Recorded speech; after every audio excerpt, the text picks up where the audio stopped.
It all began with the subtle signs that most people prefer to ignore.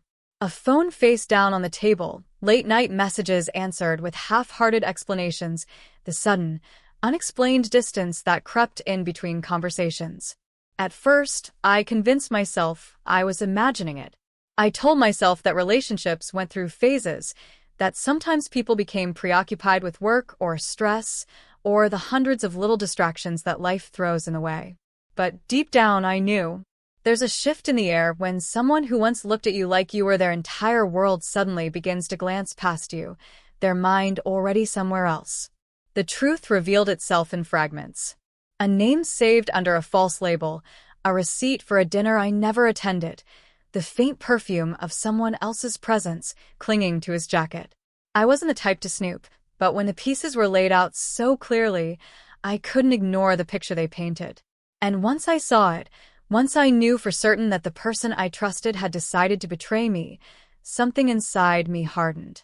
Pain was there, sharp and cutting, but beneath it, something colder began to stir, an urge for justice, for balance. I didn't want tears, I wanted exposure. I didn't confront him right away. That would have been too easy for him. An argument, an apology, a storm of excuses, maybe even tears, and then he'd continue his little double life in secret. No. I wanted him to feel the weight of what he'd done, and not just in the privacy of our apartment. If he wanted to play games, I would play better. I began with patience. I watched his routines, the times he claimed to be working late, the days he disappeared without explanation. I collected evidence quietly, never letting on that I knew. Screenshots of messages he thought he had deleted, call logs that connected neatly with his so-called business trips, even photos from friends who had spotted him in places he swore he'd never been. I built a case against him as carefully as a detective closing in on a suspect. Every lie he told, I already had the truth tucked away in a hidden folder, waiting. It wasn't enough to simply know. I needed him to see what it felt like when the world stopped believing him, when the mask slipped and everyone saw the face beneath. So I waited for the perfect moment, his birthday. He was the type of man who loved to be the center of attention, who thrived on admiration and charm. He had planned a dinner with friends, the kind where he could bask in laughter and applause, pretending everything in his life was flawless. I decided that night would be the stage for his undoing. The evening began as he expected, with laughter, drinks, and the clinking of glasses. I played my role flawlessly, smiling at his side, letting him believe that I was still the devoted partner who knew nothing. Then, just as the main course was being served, I stood and raised my glass for a toast. His face lit up, smug and confident, certain that I was about to shower him with affection. But instead, I told a story. I spoke of loyalty, of love, of what it meant to believe in someone completely. I described what betrayal felt like, the hollow ache of realizing the person you trusted had made you a fool.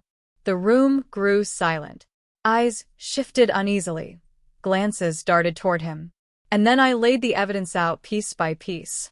The receipts, the messages, the photographs. Each detail spoken clearly, my voice steady, leaving no room for denial. He tried to laugh it off at first, to dismiss it as a misunderstanding, but the evidence was undeniable. The silence in the room weighed heavier with each second, every friend who had once admired him now looking at him with disgust. The charm he relied on so heavily cracked and crumbled, leaving nothing but the raw truth in its place. I didn't need to shout or cry. I didn't even need to stay. Once the truth had settled, once the eyes around the table had judged him for what he was, I set down my glass, wished him a final happy birthday, and walked away.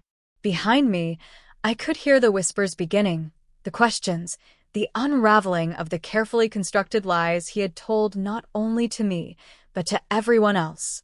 That night wasn't about vengeance for the sake of cruelty. It was about reclaiming my dignity, about showing him, and myself, that I wasn't someone who would be quietly discarded while he played his games. He wanted to live two lives, and I made sure both of them collided in the most public way possible. Afterward, people asked if I regretted it, if it had been too harsh, too dramatic. But I didn't. Cheaters thrive in the shadows, in silence, in the places where their lies remain hidden. By dragging the truth into the light, I didn't just end his betrayal, I exposed it for what it was. And in that moment, with the world watching, I took back everything he thought he had taken from me. He lost me that night, but more than that, he lost the illusion he had built around himself. And as for me, I walked away lighter, stronger, carrying not bitterness, but a deep sense of justice. The pain he caused me became the fuel that set me free. And that was how I exposed my ex-partner, by turning his own stage into the scene of his downfall, and by proving that revenge, when served with truth, can be the most powerful weapon of all. The truth didn't just hit me one day. It bled into my life slowly, like poison creeping through veins. At first, I tried to ignore the cracks. His smile wasn't quite as warm, his hugs not quite as tight. He would brush off my questions with a casual laugh, as though my suspicions were nothing but paranoia. But deep down, I felt it. A woman always knows when love is slipping through her fingers, when loyalty has been traded for lies. The night I found the first undeniable proof was the night I stopped being his partner and became his shadow. He left his phone on the counter, just for a moment, just long enough for the screen to light up with a message that didn't belong. A woman's name. A string of hearts. My chest tightened, my hands trembled, but I didn't make a sound. I simply memorized what I saw, locked it deep inside, and smiled at him as though nothing had happened. That was when the game began. I became patient, calculating. Every time he fed me another excuse, late meetings, car trouble, family emergencies, I matched it with evidence. Screenshots, photographs, recordings. He had no idea I was gathering the threads of his betrayal, weaving them into a noose he would one day hang himself with. I didn't want a screaming match in the living room, or an argument that would end with him twisting the story until I doubted myself. No. I wanted a stage. I wanted an audience. And fate handed me the perfect opportunity, his birthday. He loved attention more than anything else.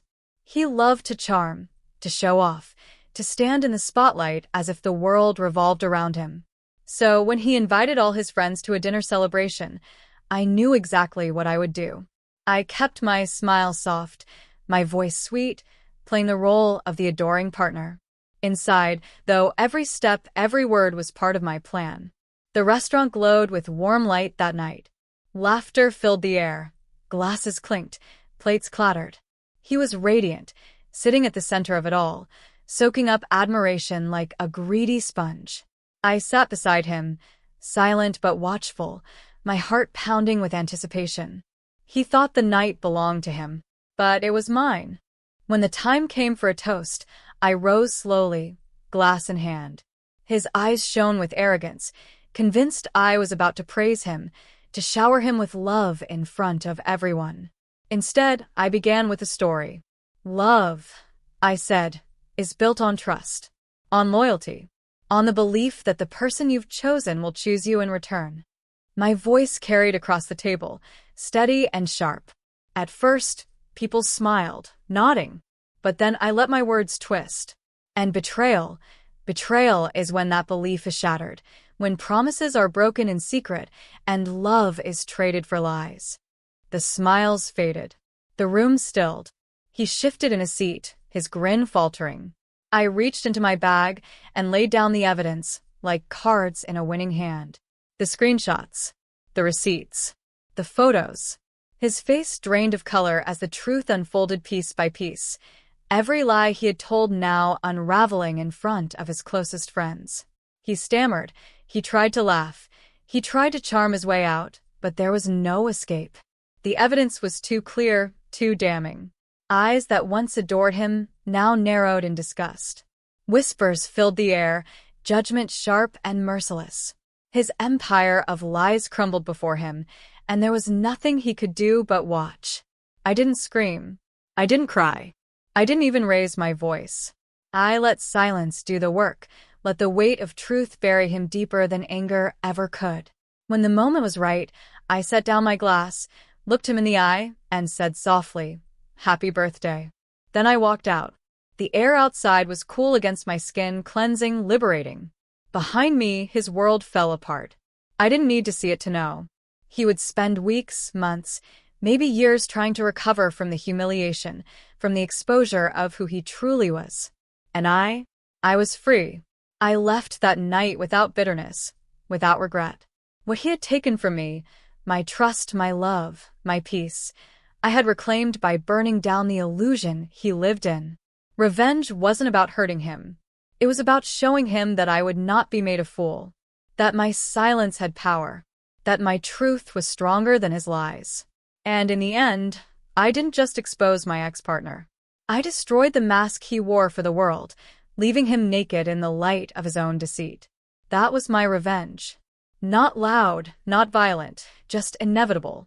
Every lie has an echo. At first, it's faint, a half-truth muttered late at night, a missing detail brushed aside with a smile.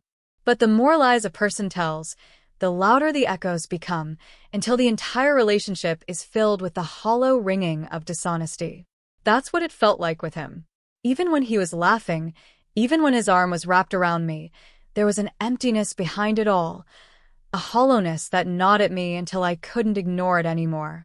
The night I discovered the truth still burns in my memory. He had stepped into the shower, steam filling the small bathroom, the sound of water drowning out the world. His phone buzzed once, then twice, lighting up with a message that I hadn't been meant to see. I didn't mean to look, but once I did, there was no turning away. It wasn't just one name. It wasn't just one message. It was a history of conversations, a tapestry of betrayal carefully hidden in plain sight. The words I read sliced into me deeper than any knife could. For a moment, I couldn't breathe. The man I had loved, trusted, defended, had been treating me as nothing more than a placeholder while he entertained someone else in the shadows. But that moment of pain gave way to something else, something colder and sharper. I didn't scream. I didn't cry. I didn't even confront him. No. I smiled when he came out of the shower, kissed him on the cheek, and tucked my rage away like a blade waiting for the right moment to strike. From that day forward, I became an actress in my own life.